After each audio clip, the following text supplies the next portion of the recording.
All right. So I guess now you understand what the plan was. Absolutely. At Colts Law, we talk Indianapolis Colts football. We're going to stick to what we know, fundamentals and technique, 1% better every day.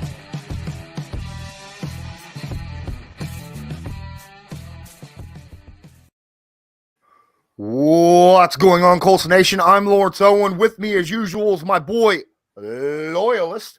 And today we are going to be discussing some interesting prospects about the defense. Yes, I'm back. I had the flu over the past week. I'm feeling better now, so thank you, everybody. I didn't think the flu was a thing anymore nowadays. No, it is. It is. Believe me. So we'll get to any questions and comments after we get done discussing things between myself and Loyalist. We'll jump into the live chat afterwards. If you please smash that like button, hit subscribe if you're not subscribed, and tag that notification bell so that you are notified next time we go live or upload a video. And I'm going to say this, just like what Ninkowski said there in the live chat, if you want to make sure your question or comment about anything comes up in this stream to let us discuss it and bring it up, make sure you use the donation link in the description below. So, Loyalist, it seems as though the Indianapolis Colts pass rush was not good last year.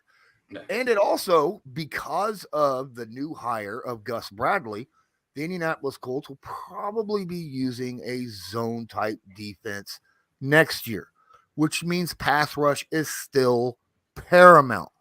But the question I have is, what was wrong with the Indianapolis Colts pass rush last year? Do we put it on there's three things we could put it on. We could put it on lack of talent, or was it lack of coaching?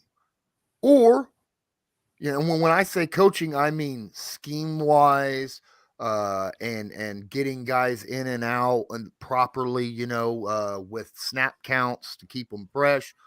Or was it positional coaching in the aspect of development of said talent that we may or may not have on the team? Loyalist, I'm going to put it right to you. Where do you point the finger first and foremost when it comes to why our pass rush was so bad and what we could do to make it better next year? To your point, this isn't a one finger or two. I think it's all three aspects. And I know that seems like a cop-out. Let me explain. Okay. I feel like the scheme, the secondary, just on the earlier passing part of the routes and stuff, as far as giving that extra second or two for the pass rush to be able to get to the quarterback. So it was making it easy for these quarterbacks just to snap, release, boom. You know what I mean? And there wasn't any of that bumping and that heavy coverage on the earlier part of the routes. So these receivers were getting to their spots with no duress. Secondly, I wouldn't say that this team doesn't have the talent yet. It's more of, does it have the proven talent? Okay. I love what DeForest Buckner and Grover has brought, but mainly from the defensive end position, where is that talent? And you know, I mean, Quiddy's a rookie, Dio's a rookie. You know, I mean, these guys, I'm not putting a whole lot of onus. As you know, I give rookies a couple years to, you know, find their way and stuff. So for me, I just sit there and say that, did we have enough proven talent? I don't know that Ballard gave us quite enough pieces to, you know, to replace Danico Autry and Justin Houston and the sacks that we lost there. Was the defensive line, that is the one that I would be least, I know, and I know you lean towards on the opposite spectrum of this, but for me, I just feel like Coach Baker and what they were asking this D-line to do and stuff, and the fact that the scheme just didn't put enough pressure on early on in the routes, I felt like it really left these guys sort of out to dry. I mean, they have to get to the quarterback instantly. You know, I mean, for multiple years now, we've talked about how Derek Carr eats us up with that quick release, you know, and on these better quarterbacks in this zone coverage, hurry, get to the spot, quick release, boom. And then we make our tackle. But as far as stopping them from getting these completions and getting that pass rush to the quarterback, I feel like it's a conglomeration, as most things are. Well, I'm not going to disagree that all three aspects could have been better last year. I think the Colts have talent. I really do. As I look at the film, and I have watched I have been sick, ladies and gentlemen. So there is nothing I can do over the past week except sit here and look at all 22 film all week and prepare for my film rooms. And I'm seeing talent. But what I'm seeing is people out there late in the games too tired to make their pass rush moves proper. I'm seeing a lack of diversity, a lot of vanilla pass rush. Years prior, we've seen a lot of stunts and delay blitzes, corner blitzes, things of that nature. We did not see nearly as much of that last season. You brought up two guys that left last season, was not re-signed, into Nico Autry and Justin Houston. Those are veteran guys who have, during their course of their careers, already been coached up. They did not need that, right? So my thought is, well, they already knew what to do. They're already at the peaks or beyond that point of their career. The young guys that we had that were supposed to replace those guys, that's where they're at. They need that coaching. They need that, development in order to become and bring out the best of what they have. And that's where I didn't like where, we didn't see it, frankly, from the defensive end position. I do like what I saw from Kamoko Toure. Loved what I saw when he was on the field, right? Because he was only on the field 20% of the time. Yeah. Kwity Paye, we saw development of him, but not in the aspect that I like. He was just doing the same things that he was doing week 1 in week 17. He was just doing them a little bit better, but we was not seeing any new stuff from him when it comes to pass rush moves, when it comes to setting up a defender to set up pass rush moves later, things like that. That's where I'm laying a lot of blame on Baker. Okay. Mm-hmm. So that's the issue that I have. Also, again, so there, it's a multitude of things. Now, I still feel like in order to be a primary, very good pass rush defense, you need an alpha dog, right? Mm-hmm. You need that alpha to where teams have to put a double team on that person every down. It's not good when your alpha dog is your 3-tech. Yes. Okay. I love having a 3-tech because of the pressure up the middle. But if he's double and triple teamed every down, he's pretty much out of it. And if he's double and triple teamed and your edge guys are getting one-on-ones and yet not getting pressured, there's a problem. There's a major problem somewhere. And that's what I want to get into today. Thank you, everybody, for joining. Please don't forget to smash that like button. Really helps with the analytics, shows people that you enjoy what we're talking about here and brings the video out to other people. Now, before we get into the chat itself, I need to say, guys, I am posting back on Newsbreak, and Newsbreak is a sponsor of this channel. We have a few sponsors there, Loyalist. Yes, we go check out the link in the description. Hey, every time you download the app, the free app, and give me and Loyalist a follow, it puts money in our pockets. We'd appreciate that very much. This video is sponsored by Newsbreak. Newsbreak is an app used over 1.5 billion times a month by people just like you to get local news via articles or videos by those who are focused on that specific area. People like myself. Just use the link in the description of this video to download it. Then search a city, state, or someone specific, like myself, Colts Law. Then make sure to follow them so you'll get all the news fresh as it comes out. Truitt, first one in here to ask a question. Appreciate you, Truitt. Says, is Odangbo, is he fully healthy for training camp? And as far as I know, I haven't heard anything otherwise. I would assume he is. Loyalist? No, to your point, I mean, I think this year will be a great, year for him to start really getting that good foundation. I mean, he's got the playbook and stuff. So if he can just stay healthy, I haven't heard about him having any cleanups or anything of that nature. So all things are on the right track, it sounds like. Absolutely. Also want to give you a shout out on your backdrop there. Absolutely. Hey, look, Alpha Wolf likes it too. You the man. All right. Hey, I had to do something to compete with Lawrence's. He's either in a stadium or he's always got all this awesome stuff going on. Hey, it is what it is. Guys, another thing that was brought up by Loyalist a minute ago was talking about how we need to spend on free agency, for defense and quality and depth. We really have an issue with this. Everybody's like, Ballard never spends in free agency. He does. He just spends on the players that have proven themselves that are already on the team, right? Mm-hmm. That's the thing. Now, occasionally he'll go out and get somebody. I mean, he did drop some money on people like DeForest Buckner, dropped a big fat wad of cash on him, right? Yeah. Traded him and then paid him. And he didn't even play it down for the Colts yet, and he paid that boy. And rightfully so. But right now I'm looking as the cap currently sits, we have 23 players that we have to fill positions for the 53-man roster, right? We only have 28 guys on the team from last year to next year. And so that's a chunk of money. Plus we got, people we have to re-sign on our own.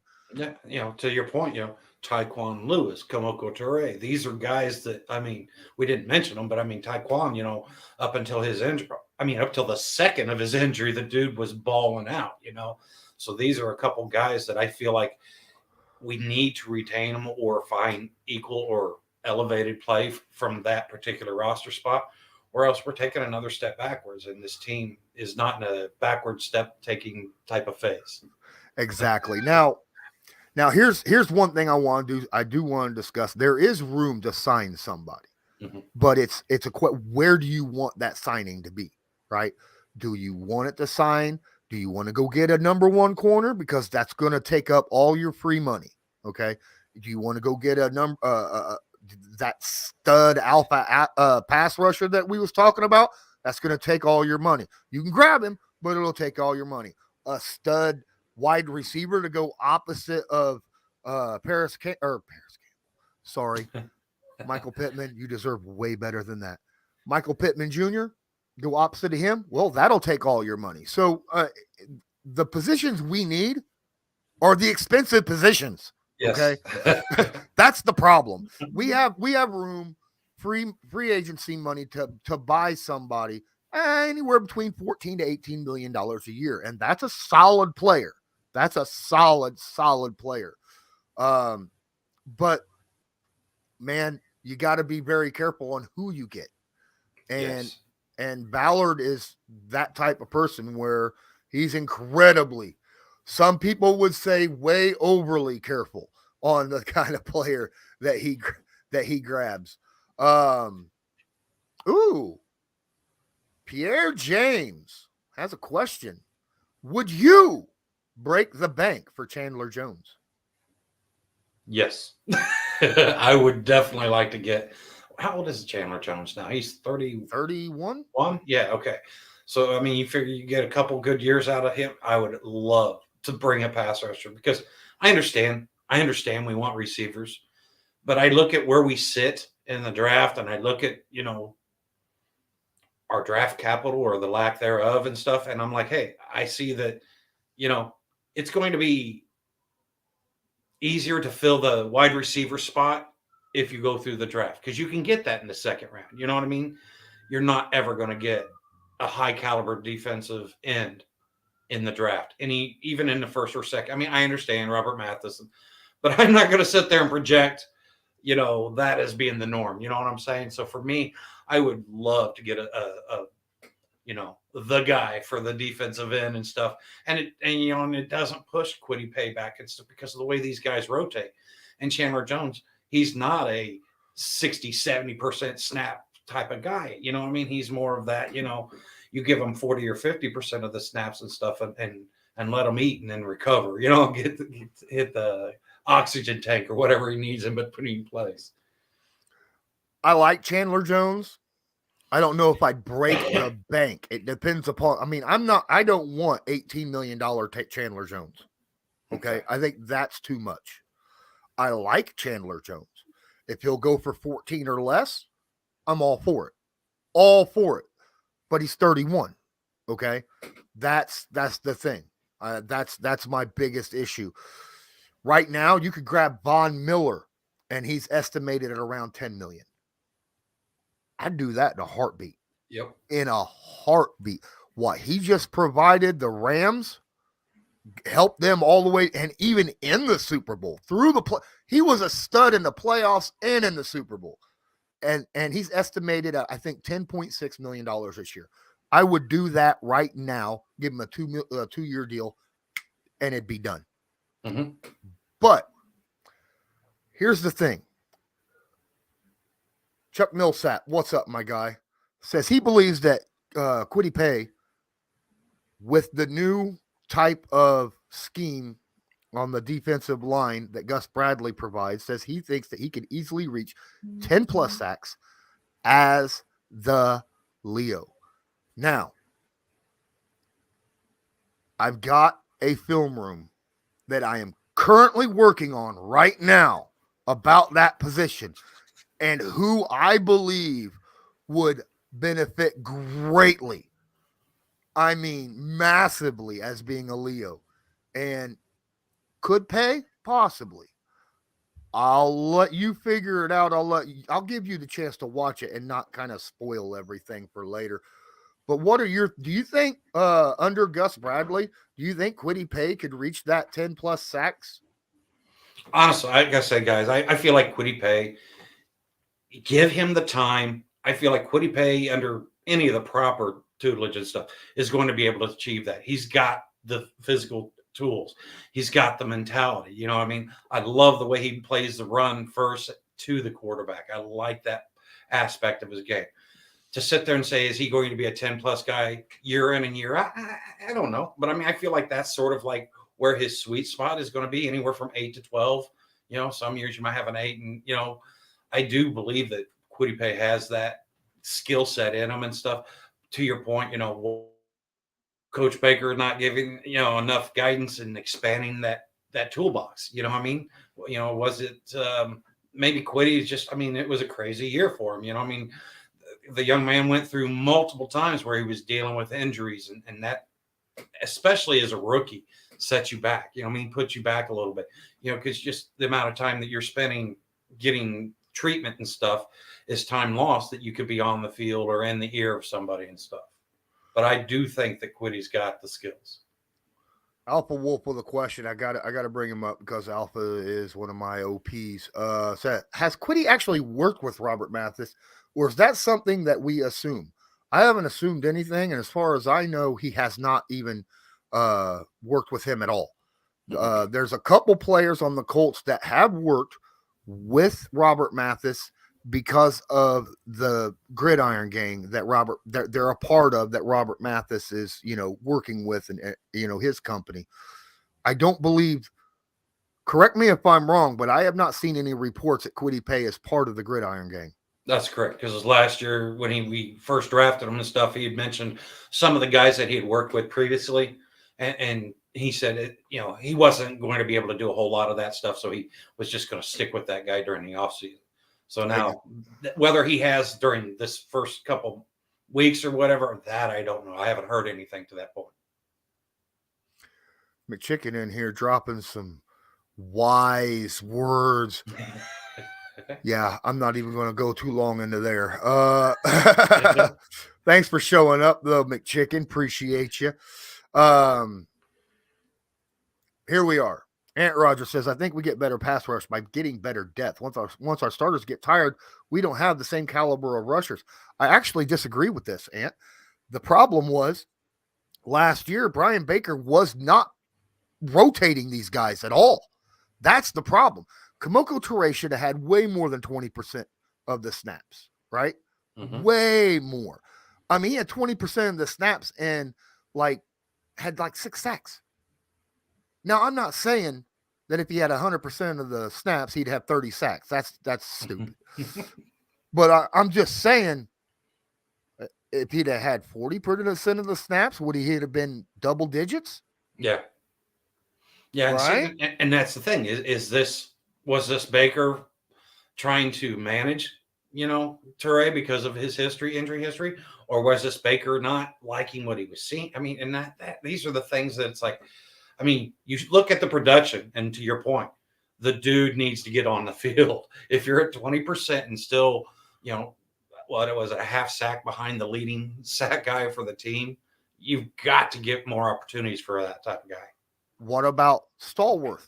Stallworth had a breakout year about midway through the year, right? Was getting pressures and sacks left and right. Defoe was still getting 95% of the snaps, and Stallworth was getting 15. I mean, not good. All right. You need to be able to rotate to keep these guys fresh, even when the young guys who do have the talent, in my opinion, I think the Colts D, I 100% agree with Robert Mathis. From what I see on tape, the Colts have a lot of talent across that defensive line. They just need to develop it and use it properly. That's my issue. Yeah, and another little aspect of that, and you mentioned earlier about not wanting your alpha guy to be the 3 tech. That's another thing I liked seeing, a little later in the season, was the way they started moving Defoe around a little bit more. And the reason I mentioned that again is because that's also another way that you can give this guy a break. Okay, there's a big difference from sitting at the 3 tech and knowing that you're getting double, sometimes triple team, versus sitting on the outside and dealing with a one-on-one and maybe a chip or something. Yep. Imagine would give you a little bit of a breather.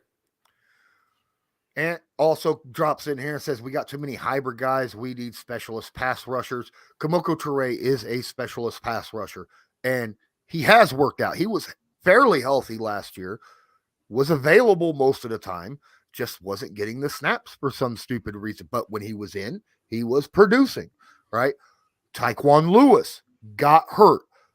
Freak act. Who would have thunk? You go in, you're replacing Kwity Paye, giving Paye a breather. He steps, instead of going with a pass rush, he steps back into coverage, gets an interception, was going downfield, wanting to get a freaking pick 6 on his own. And then, it happens. Tears ACL, goes down, fumbles the football. We lose the game. Sadly, that's one of the reasons why we lost the game, but I can't put it on him because you can't really help that situation. I really believe, when it comes to edge rushers, we have the edge rushers. Now, when it comes to edge rushers, you want those 250 guys. Even Gus Bradley says he wants those 6'2", 6'3", 250-pound guys that are edge rushers. Kamoko Toure fits the bill perfectly. Tyquan Lewis fits the bill perfectly. The issue with Ben Banigou, and he talked about this earlier, he said that, Banigou is a training camp hero. He really is. All right. But the problem is the entire training camp, he was blowing up on second and third stringers. I mean, Loyalist and High was there. Yes. That's who he was blowing. He wasn't blowing up on the first stringers. He wasn't blowing up on the main dudes. He was blowing up on backup. And now, granted, he would blow up on our main left tackle at the time, but our main left tackle isn't even in the NFL right now because he was that bad. All right, during training camp. So when you seen him otherwise, and then in preseason, it was the second and third stringers he was out there practicing against. He looked pretty good, but he never was able to show up versus the main, good kind of guys out there that, protect quarterbacks. And that's a problem, man. You got to be able to show up no matter who it is you're facing. Yeah, to your point, I mean, Quiddy was eating up all the left tackles that we had to put in front of him during training camp. Banagu, or as I like to refer to him as Benogo, he's no go for me. I mean, I'm just done, to be honest with you. But even then, you know, he wasn't getting back as quick as Quiddy was. He wasn't using his strength and just literally watching Sam Tevy, you know, get on a bicycle going backwards. You know what I mean? So like I said, I feel like maybe there's a spot, but I just don't see it being with this team. Sup, Chuck? Now we're going to, what's up, Chuck? Sorry. But here's the thing. All right. So we're discussing the defensive line and pass rush. I will do a really quick into the tight end, the thoughts on the tight end. He says that we're going to need an upgrade at tight end ASAP. Thoughts on signing Ertz. Whether we make any move at tight end this offseason is solely dependent, in my opinion, on Jack Doyle and whether he retires or not. Mm-hmm. If he retires, we probably make a move on a tight end, whether it's Zach Ertz or whoever. I don't know. But if he comes back, I don't think we make a move because we'll have 3 tight ends, right? And all 3 of them will most likely be here. I'm 100% that Moelle Cox will be back. If Jack Doyle comes back, that's 2. And then Kylan Granson, who was a rookie last year, who's going to have another year to develop to be that guy that they were hoping he was going to turn out to be, that Zach Ertz type receiver tied in, but had drop issues, right? That was a big issue with Kylan Granson, was he occasionally dropped the football in very, very important times of the game when he was targeted. He seemed to start fixing that later in the season, but his snaps dropped dramatically because of the fact that he was having issues with dropping the ball. What are your thoughts on the tight end situation? I agree with most of what you said. I mean, I sort of feel like maybe another reason, or another factor at least, to why he lost some of the snaps was the fact that we really started using JT at a much higher pace and stuff. And, you know, and I do agree that if Jack leaves, I know, you know, if you guys have ever been in the Discord, or if not, you ought to check it out. It's, you know, we have these discussions all the time, and I like a lot of what Zach Ertz brings.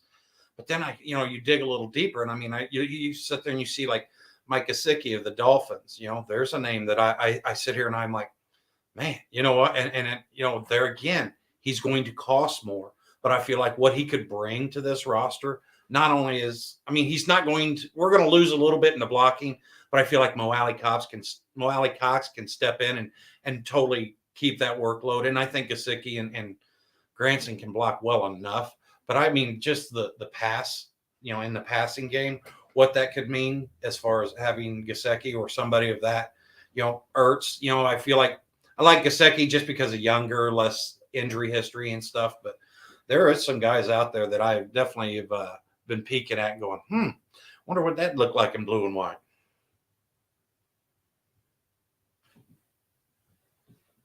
Think you're muted, brother. Mm-hmm. I know. Okay. I saw it. Just a little late. I don't know about his injury and stuff like that, but I'd give CJ Uzama a shot. You know, that's somebody else. But really, again, it all depends upon what happens with Jack Doyle. Yeah. Guys, we have a brand new sponsor, Ultra Game. They are the number 1 licensed NFL seller on Amazon. All right. Outside of the NFL itself. And I have a specific product that's available right now that if you use my link in the description, you get a discount for. What's going on, everybody? This episode is brought to you by Ultra Game. Ultra Game is officially licensed by the NFL. Ultra Game NFL is a reintroduction to the classic NFL fan gear, boasting innovative design and fabric updates for the fresh fits for today's stadium goers that appeal to everyone. And if you use the link in the description right now, you get this great Ultra Game NFL Men's Sherpa lined full fleece hoodie sweatshirt. That's right. And this full soft fleece hoodie with Sherpa polyester lining ensures comfort and warmth in the cold weather. Length and fits as perfect as a layering piece for any physical activity. Just make sure you use the link in the description. That way you could get your Ultra Game Men's Sherpa full lined zip fleece hoodie sweatshirt at a discounted price. Let's get back to the video. Jake, sup, says, I'm going to be mad if we can't bring Teray back. If he hits the free agent, Colts won't be able to keep him. I assume Bradley's going through evaluations. Aunt Roger says, yeah, I agree. Teray should come back. Yeah, 100%. And Bradley right now obviously is doing his defensive evaluations and then hiring the guys that he feels will be best for the team that he's currently on. There's a lot of people jumping to conclusions on why the Colts aren't filling these positions fast. Well, first off, a lot of teams waited for the Super Bowl to be over because there are defensive coaches, believe it or not, on the Bengals and the Rams that a lot of teams are interested in. But at the same time, he had barely been here, a week and a half now. He had to evaluate the team. I mean, he just got he just got let go from the Raiders, not necessarily let go, but the new defensive coordinator goes in, so he had to find a new job. He didn't know nothing about the Colts and the players, nothing, and what kind of coaches he needed here. So give him time. He's going through the eval process. He'll end up getting the right guys for the right position. He's got just about everybody except the defensive line, if I remember right now. I think he just got the linebackers coach. I think he needs the safeties also. I think. Not 100%. Okay, because I was thinking that he brought somebody in. But, yeah, like you say, I just the one that I'm most interested in, the one I've been really curious to see is that D-line coach. And, of course, so you're killing me, coach. You're killing me. Yeah. Well, you know what? It's the most important coach right now, in my opinion, because I feel like when it comes to linebackers and corners and safeties, the Colts, talent-wise, pretty good, and they've developed pretty well, especially over the last 2 years. Last year, we saw huge development in the cornerbacks. Could use some more development in the safety. I think we have talent there. We just need to develop that. And the linebackers did a fantastic job. We need an upgrade at Sam, but, our Mike and our Will is absolutely studly, in my opinion, especially our Mike. Our Mike really, Bobby Okereke really came through last year and developed into a very good middle linebacker for us. He did. He was one of the major victories for me because I was real hard with him as far as not wanting to be, oh yeah, he makes the whole AWalk thing not hurt as much, losing Andrew Walker. But, like I said, I just I'd say about week 5, week 6, you just started seeing him sticking his nose in there more and being more physically aggressive at the line of scrimmage. I'd still like to see him improve his blitzing. I feel like that's something, and that's the thing, everybody's sitting there talking about, the talent stuff, but most of the talent that we have is still on the uptick. Quentin Nelson, he's a beast, but he's going to get better. Darius Leonard, he's going to continue to get, heck, just if he gets that ankle healthy and 100%, that alone is going to, I think, show, it showing the stats and stuff next year. And as far as the coaches go, I mean, you sit there and you think about Gus Bradley and the amount of experience that he has in NFL. And he's been with the Chargers, he's been in Seattle. I mean, the guy has been in the league and around this league, and he knows a ton of people.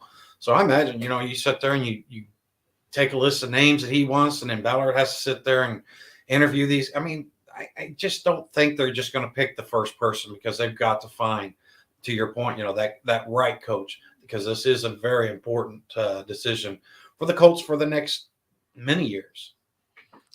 Hey, what's up? I just saw this. I need to bring it up.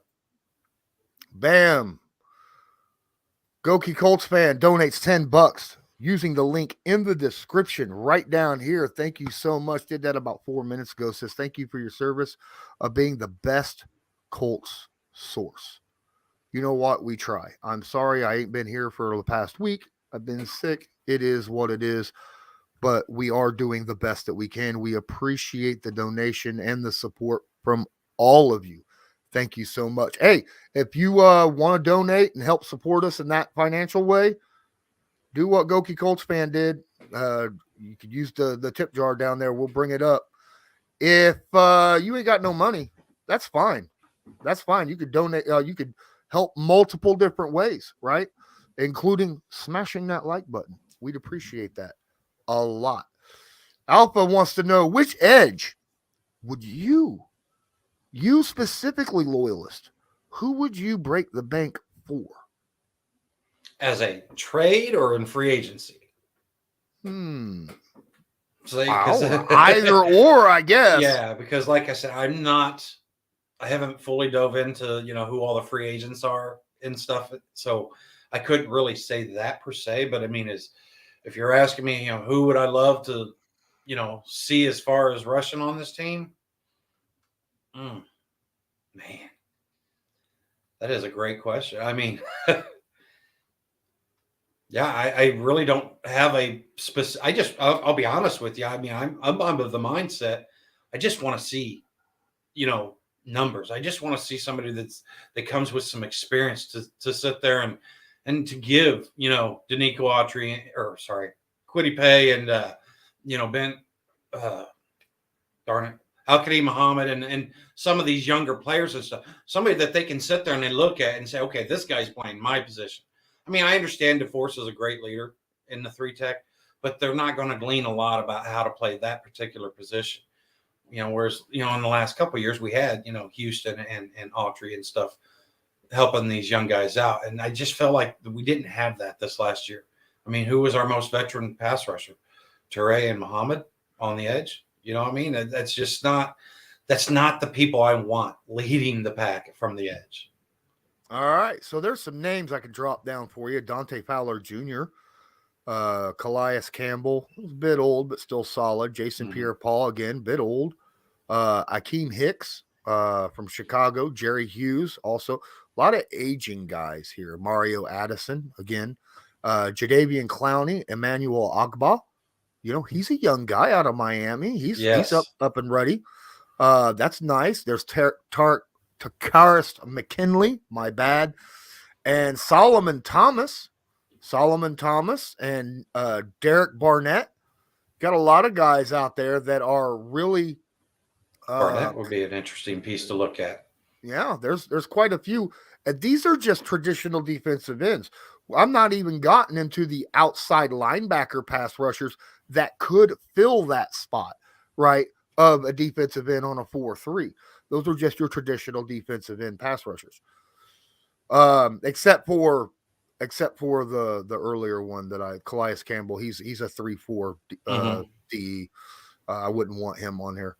No offense, but there's quite a few guys. Emmanuel Agba would be somebody I'd be kind of interested in, though. I really would. I don't know much. 0194D, I don't know a whole lot about. I haven't gotten into the film of college yet. I don't watch college until after the football season's over. It just got over. The reason is I'm so stuck on the NFL and, focused 100% on it. I'll get into it here pretty soon.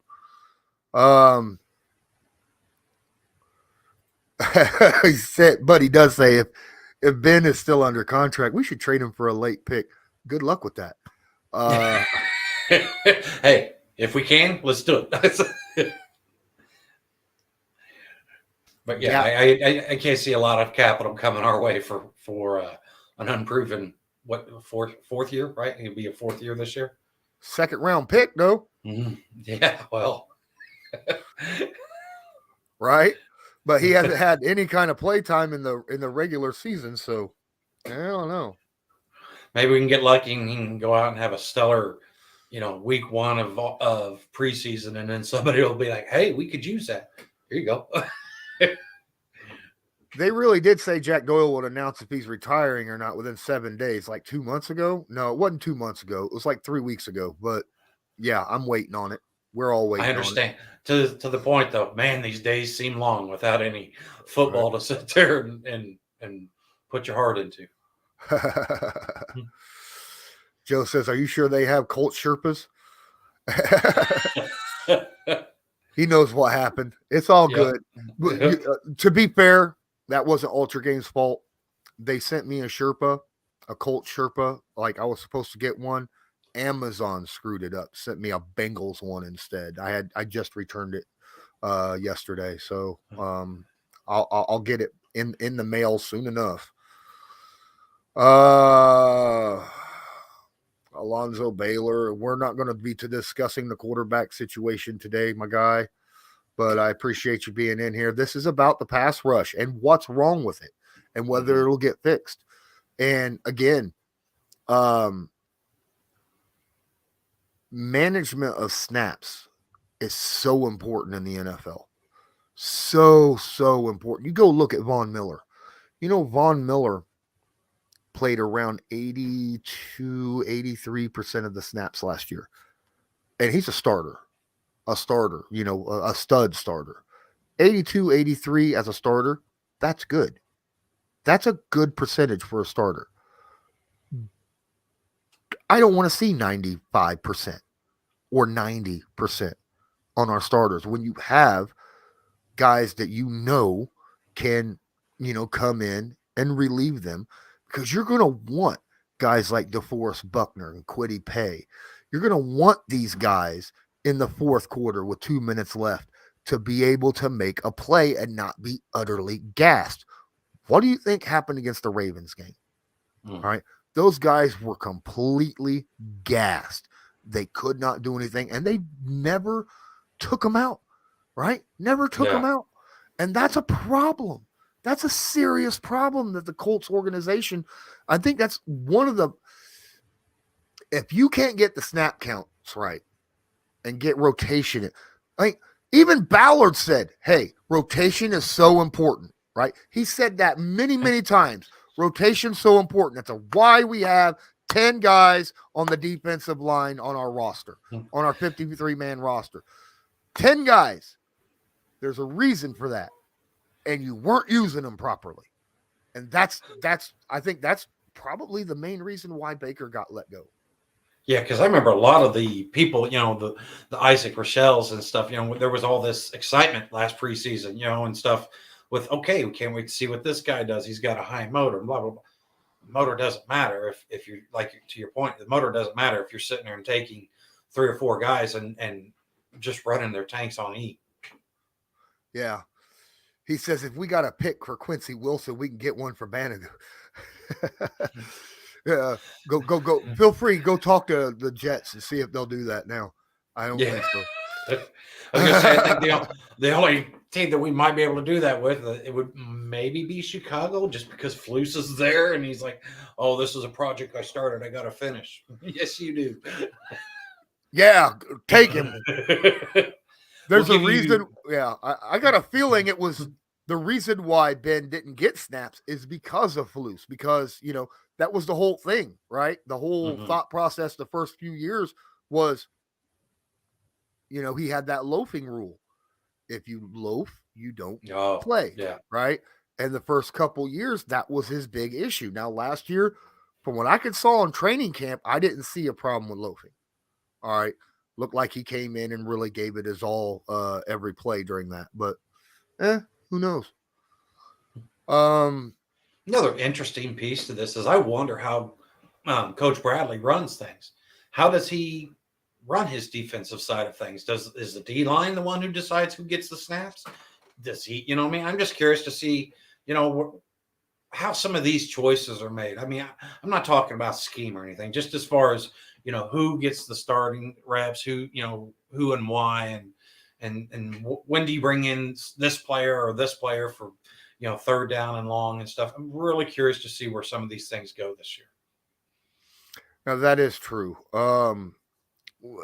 Possibly I might be able, hopefully at some point this off season, be able to get into a presser with him, and maybe I might ask him something like that. I don't know. But hey, I don't know, man. That I do like what I see of using a Leo with Gus Bradley. It's not just the design scheme of it. There's stuff outside the front four that the Leo position really opens up. And we're going to get into that in that film room. I think that opens up certain blitz packages immensely. Like, oh my goodness, immensely. And if it's used properly and timed right, I think the Colts could see a lot hot. The problem is Bradley is just like Eberflus. He does not like to blitz. Go look in the past. He will if he needs to, just like Eberflus. But he will start a game not blitzing. Every time. Every game. He starts the game off not blitzing because he wants to see what his pass rush can do with just the front four. We'll see. Yeah. And that was the reason I brought up earlier about, how he's dealing with the corners and stuff. And I've been digging in. I sat there and listened on Colts.com. They've got Coach Venturi who breaks down his experience because he was on the staff with the Coach Bradley and stuff for a year, and there in Tampa and stuff. So there's just been different pieces that I've been sort of digging because I knew of Coach Bradley, but I just wasn't sure how I felt about it, so I get bits and pieces.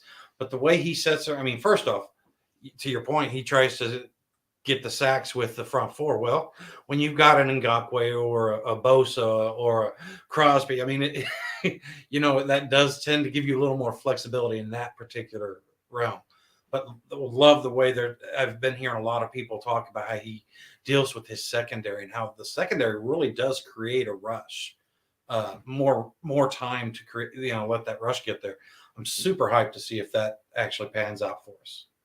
Absolutely. Larry Brown says there are some good young pass rushers in free agency too. There are some good young ones. But to be fair, I think the Colts have some good young pass rushers. They just need to be used right. I don't want a good pass rusher. What the Colts lack right now is that elite barn buster. That guy that you can look to and go, I need you to go. I need you to put that quarterback down. And you can almost guarantee he's going to do it. At least get a quarterback hit on it. That's it's hard to get a Joey Bosa and a TJ Watt and, guys, Aaron Donald and stuff like it. It's so, those are rare specimens. Okay. Mm-hmm. But if you could get yourself, a Von Miller, which again, rare specimen, but he's older,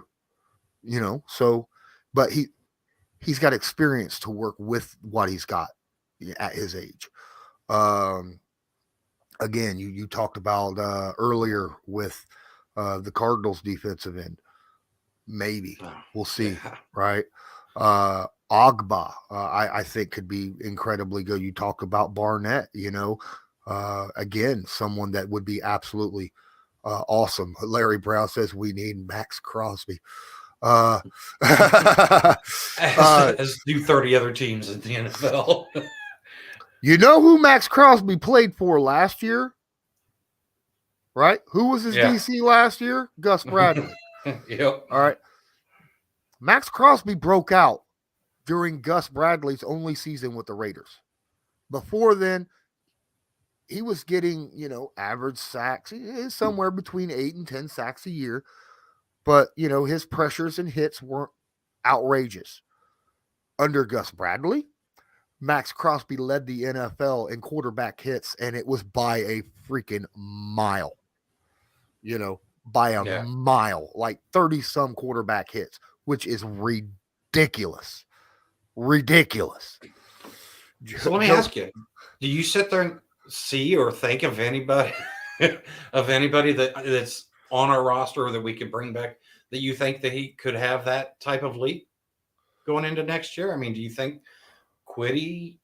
It's year 2. I'm not sure if that's, but do you see an AQM maybe being brought back for the cheap and having a breakout like that, or anybody else? Because like I said, I sit here thinking, Toure obviously is the one guy that you sit there and think of in the pass rush. But to your point, Crosby was much more than just a third down end. He was one of those guys who was putting pressure in and getting hits on first down, second down. Do you think the Colts actually have that guy on the roster right now? Well, it's kind of funny because if you go look at Max Crosby and you go look at Kamoko Toure, they're very similar in build, height, weight, everything. They're incredibly similar all the way across. The only difference is Max is a starter, right? He's been playing as a starter. Max Crosby plays with an abandon. You get what I'm saying? Yeah, hair on fire. Yeah. Now, Max is kind of a smaller, quicker Deo Dangbo. So that's exactly the guy I kept thinking. If he could take that motor and harness that, Dangbo, most of our D line, outside of maybe Grover and Stallworth, all these, a lot of these guys can be up and down the defensive line and stuff. So you start moving these guys around, getting that length. Oh man, that length. Seriously. And then you get that motor cranked up and stuff. I'm not saying that he might do it this next year, and that's the reason I asked the question, because I was looking and I'm just not sure that I see the person on the roster to do it next year. But I guess you found somebody that does, huh? Oh, look, it's a picture. It's an empty picture. Oh, no. It's a DeForest Buckner, and he says, go click the link in the description below because I said so. This channel is proudly sponsored by the Backroom Collection. They do beautiful sports canvas art with football, basketball, baseball, and other sports themes. Special orders are accepted and autograph pieces are available. Many Indianapolis Colts signed pieces will be available beginning in November. Just use your discount code CL10 to purchase the pieces you want to spice up your living area. That's CL10. What's up, 81 Deuce? Appreciate you being in here. Guys, smash that like button, hit subscribe if you're not subscribed, and tag that notification bell so that you are notified next time we go live or upload a video. I've had a blast talking about the pass rush today. There's a lot that we need answered, right? This upcoming season, we're going to probably find out, was it the scheme? Was it the defensive line coaching? Was it the talent? I don't know. I think, as you say, it's probably a little bit of everything. I kind of lean on it being a defensive lineman coach problem, being the snap count and the development. But it is what it is. TJ Sports takes in here as well. He says, yo, what's up, Law? Appreciate you being in here. Juiced Up says, I need to get me a JT canvas. They've got them. Go grab that sucker, man. Guys, we've been here for over 53 minutes. I'm recovering from the flu. I think we're going to kill it here. Is there any final words that you want to say, Loyalist? No, I just like my background here, I just feel real electric about what this defense can bring next year. I feel, quite honestly, I feel a little bit like I did going into last year's preseason, except I see a lot more from the secondary that we didn't see going into last year. So I'm very, very hyped about what we got coming up. So let's go, and can't wait to see who the D-line coach is. Absolutely. I can't wait either. Guys, keep an eye out over the next day or two. I will have that film room talking about the Leo position and what it can bring to this Colts team. And guys, please, again, finally, if you haven't done it yet, please smash that like button. And make sure that notification bell's turned on. And until next time, I'm Lawrence Owen. That's Colts Loyalist. And as usual, have a good one.